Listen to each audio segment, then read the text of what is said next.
Hello everybody and welcome back to another video. We're going to be taking a look at the full card for Imavov versus Gastelum. I'm going to give my picks and let me know what you picked down below, guys. Timestamps will be in this video in the pinned comment or the little red bar right down below if you want to just skip to a particular fight, guys. Thank you so much for clicking on the video. I appreciate you watching whatever part that you'd like to. First fight is Rebecki versus Fiore. Both these guys are making their UFC debut, and I gotta say, I haven't seen them fight, so I'm not going to give a hard prediction on this one. I haven't seen both of them, although, however, I do know that Nick Fiore is taking this fight on short notice, and on top of that, his 6-0, yes, he is undefeated, but take a look at his opponents, not the greatest competition. So again, because I haven't seen either of these two fight, I'm not going to give a solid prediction here, but I am definitely going to go with Rebecki for this one. A lot of experience there. It's going to be exciting. It's like there's only one loss of the combined records, you know what I mean? So it's going to be a good fight, hopefully. All right, guys, next fight, Priscilia Cachoeira, and please forgive me for pronouncing the name wrong, versus Sijara Eubanks. And guys, this fight, I gotta say, this one is a no-brainer for me. Okay, so zombie girl. Think of her exactly like a zombie. She walks forward, huge power in her hands, and she doesn't have a ground game. So zombie gets taken down, just absolutely gone. That's the thing that you have to worry about. However, Eubanks, do I need to explain myself? She's 7-7. Hasn't looked good at all. Has a cardio problem. Barely makes weight. Is 7-7 in the not in the UFC, but it's just 7-7 in the record. It's just, and she's 37. How long is she going to take to cut this weight? However, how long is it going to take to have an effect on her? Zombie girl, yeah, you know what? 1-2, lost one. I'm okay with that. I like the 34 years. Huge power in the hands. The ground game doesn't worry me at all. I think this is a solid prediction. I'm going to go with zombie girl. However, it is women's MMA, and that is very, very difficult to predict. Moving on, and guys, I'm very excited for this fight. Mendonca versus Bashrat. Okay, one thing I do need to say is Mendonca is making his UFC debut 10-0, and Bashrat has looked very, very good so far. They're both undefeated. However, there's a big question on this fight, and this is why I don't necessarily know what to pick for this fight. Mendonca, he usually fights in just the first round. If I'm not mistaken, he's never been out of the first round. At least I've never seen him come out of the first round. You know what I mean? So I don't know how good he's going to look there in the bantamweight division, guys. The bantamweight division is so stacked. I feel like this one's so tough for me. I don't know. Bashrat's pretty solid everywhere. A very good mixed martial artist. He's been pretty good. He's shown that he's pretty solid anywhere. Nothing really stands out to me. It's just, this one has too many question marks for me to pick. Tough. If you had a gun to my head, I would go with Bashrat because we've seen him before in the UFC, and we've seen him, what he can do. Mendonca, we've seen what he can do, but is he that caliber where he can take on these UFC bantamweights? Because again, that division is very, very deep. Too many question marks for me on this fight. I don't know who to pick, but I will go with Bashrat if I had to. Moving on, Abdul, Razak, Alhassan versus Claudio, Riberio. Okay, so Riberio, he has looked incredible. I know he's at the UFC debut, but I've seen him fight. I am on the hype train right now. I don't think he will make it too far, to be honest with you. I think he's just an okay fighter right now with a lot of hype. He's gonna probably win his next few fights, and then once he gets into once he fights somebody with a name, I think he's gonna get absolutely brutalized. However, looked very good so far. He looks very scary. Alhassan, I'm not too high on. Look at his record. He's won one of his last 5, and he's 37 years of age. And I'm talking like Conor McGregor, years of age. I've never said that before in my life, I don't think. Anyways, he's very inconsistent. I don't like it. All he has going for him is power. Doesn't even take him to the ground. Both these guys don't really have necessarily a ground game. Regardless, I like the role that Riberio's on. I think he's coming in. I think he's gonna be very successful in his UFC debut. I think they're throwing a bone with this one because he is a little bit promotable. So, yeah, I'm going with Claudio Riberio in this fight. Ooh, guys, I'm looking forward to this one. Umar Nurmagomedov versus Raoni Barcelos. Now, I will say this one's going to be very quick. How can you not go Nurmagomedov? The guy has looked absolutely phenomenal so far. He uses wrestling. His striking is very solid. I'm on the hype train. I think he's going to do great. However, is it his biggest test, Barcelos? I'm going to go with this is the toughest fight he's had yet. However, I don't think Barcelos is the guy to beat him. And I'm not saying Barcelos is they're throwing Umar a bone here. I think he is a very, very solid, well-rounded fighter.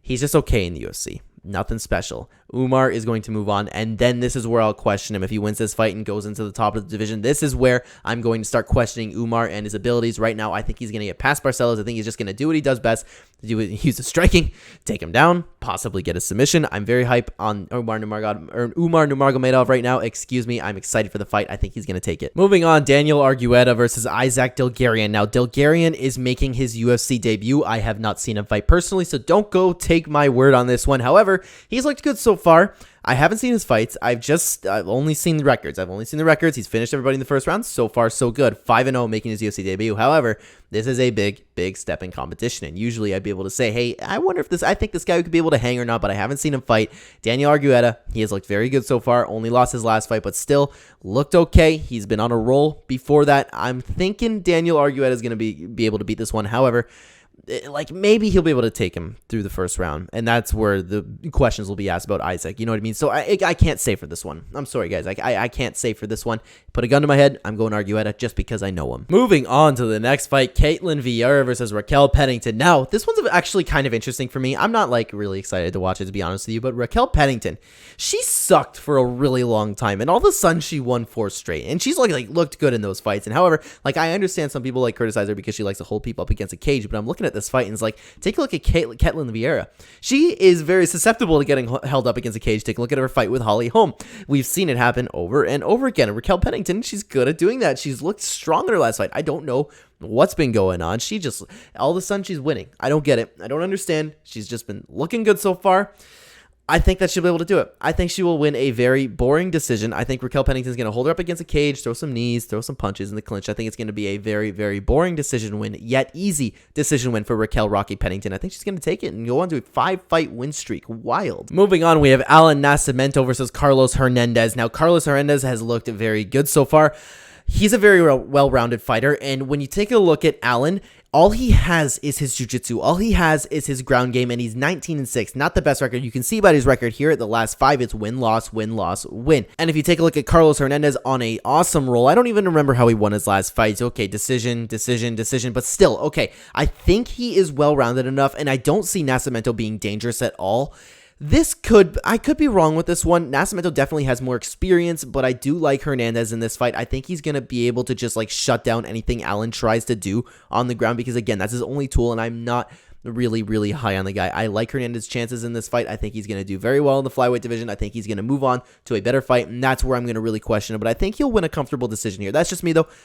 This one is not set in stone, as like not any fight really is set in stone, but I like my pick for this one. Moving on, I am very excited for this fight. Jimmy Flick versus Charles Johnson. Okay, a little bit of a tough fight to pick because Jimmy Flick is coming back after a long layoff. Let's take a look at his last fight. Yeah, oh my, almost 2 years. I didn't know it was that long ago because I know we've seen Jimmy. It's been a long time. So ring rust, I'm a huge believer in ring rust, and I think that Jimmy Flick here is going to have a problem. On top of that, Jimmy Flick, just like we were talking about with Allan in the last fight, just like we were talking about, all he pretty much has is his ground game. And it's not that like he sucks anywhere else. It's just like that's his only path to victory. Charles Johnson, he could arguably be on a 2-fight loss streak, okay? Because he did not look good in his last fight. However, I like the activity because he's been fighting 2 weeks, 4 months ago, 10 months ago. He's been fighting like at an okay pace, but at the same time, way more active, more experience, I guess you could say. And he's been fighting like pretty good competition, Charles Johnson. Plus, he is a pretty well-rounded guy. Like he has some pretty solid striking.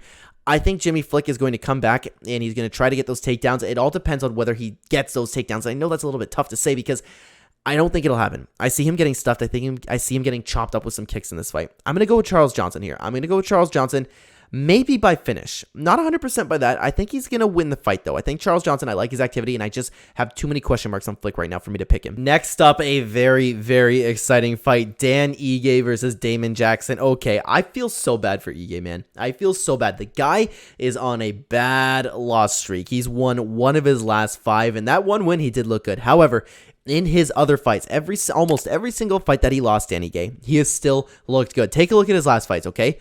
He fought Maslar Evelev, okay? Josh Emmett, Chan Sung Jung, one against Gavin Tucker, and then Calvin Kattar. That is a resume, and he has still looked good in almost of those fights. Dan Ige, I think, is very underrated, especially for casuals. I think he's a great fighter, a solid striking. Now, Damon Jackson, you take a look at his last fights, okay? Pat Sabatini, good fighter, you know what I mean? But you take a look at the rest of the fighters that he's fighting. Yes, they're okay fighters. He lost to Ilia Topuria. That is a red flag because Ilia is moved on to be, like, obviously, like, bigger and better things. But at the same time, he's winning against lesser competition. I don't like that. Dan Ige is losing to better competition. That's why it's so interesting, this fight. Damon Jackson obviously is going to go with the game plan to go and take him down. He's 34 years old, so out of his prime now. I actually like Dan Ige in this fight. I think Dan Ige will be able to keep it standing, and I think Dan Ige, if it stays on the feet, I think he's going to piece him up, because Dan Ige, again, yes, he is on a skid right now, but he's in his prime, and he has looked good. I like Dan Ige, and my heart's pulling for Dan Ige, but even saying that, like, not just with my heart, I think Dan Ige, I truthfully believe Dan Ige will win this fight, and then I'm going to be a very, very happy man, because I'm going to be happy for him. He's been like, oh... He needs this. He needs this. I'm really, really excited for Danny. I want to see him win. And I'm not even saying that just to be biased. Honestly, I truthfully believe he will win this fight. Damon Jackson, I don't think he poses too much of a threat there. If he gets a takedown, that might be a problem. But I think Danny Ige will be okay right there. He has been controlled before, but at the same time, I like the Danny Ige competition. I really like that. I'm going with experience. I'm going with Danny Ige in this fight. Moving on to the co-main event, guys. You might hate me for this one, because I have no idea who to pick here. It's Punahele Soriano versus Roman Kopylov. And I kind of think it's a little bit off topic, but I think Kopylov kind of looks like Tom Holland a little bit. I think this is going to be a very sloppy fight, okay? This fight's going to stay standing. Puna has some huge power in his hands, and I don't know. I think this is going to be a big, sloppy war, and I have no idea who's going to come out on top. I think this is a 50-50 fight. Truthfully believe that. Tough to say. And again, look at like they have the same last 5 fights too. Like, it's crazy. It's crazy. And like, take a look at all the stats. Pretty much the same.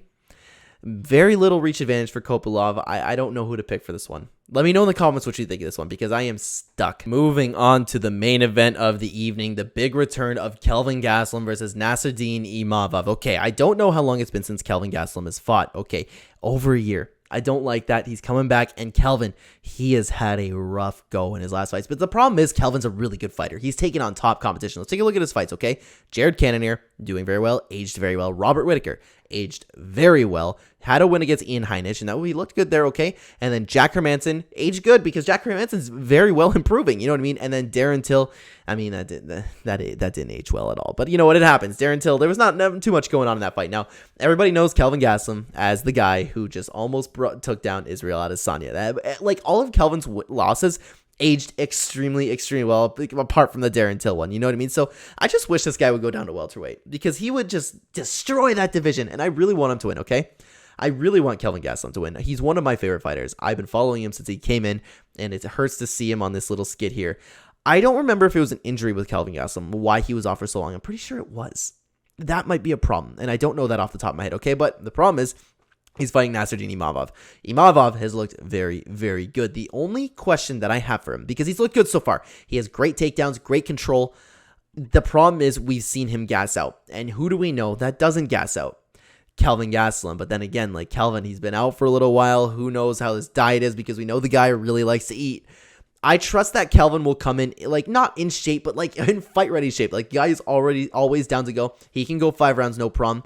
The thing is, this is a 5-round fight, and that makes me question Imavov, because we've seen him gas before, and Kelvin can absolutely take advantage of that. If we see him gas, maybe shooting for those takedowns, keeps getting stuff, and I can see him getting tired doing that over and over again, and Kelvin just like starting to throw him around, starting to like hit him with the 1-2s, wonderful, wonderful combinations.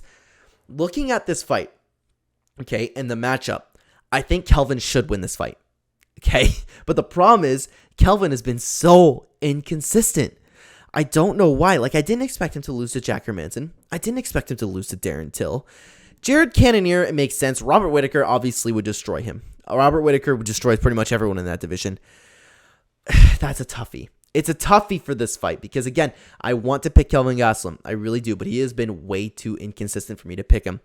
I'm going to go with Imavov. However, I'm not sure about it. I think Gastelum should win, but I don't like the inconsistencies, like I keep saying. Tough fight. Matchup-wise, Kelvin should win. Kelvin should piece him up. I think Kelvin has the better wrestling, which I actually do. I really do. Like, I know that might be, like, nobody might agree with that, but Kelvin has some seriously underrated wrestling and jiu-jitsu. He's great. I don't know how he's going to come back, and I can't put my faith in him, so I'm going to go with Imavov in this fight. I hope Gastelum wins, though, because he's one of my favorite fighters, and I really, really want to see him win. I just can't trust him. I can't trust him, and he needs this win desperately, so hopefully he's coming in strong. But guys, with that being said, I'm going to close out the video for you today. Thank you so much for watching. Let me know what you thought of my picks, and drop your picks down below. If you have time, drop the entire card down below. I'd love to hear from you guys. Let me know what you think again down below, and thank you so much for watching this video. If you are new here and enjoy the content, please consider hitting the like button to help the channel a ton, and subscribe if you're brand new. Check the description down below for links to all of my other channels. And if you'd like to hear more fight talk about anything MMA related, and subscribe for more picks, hit that notification bell. Thank you so much for watching again, guys. I'll see you in the next one. Take care.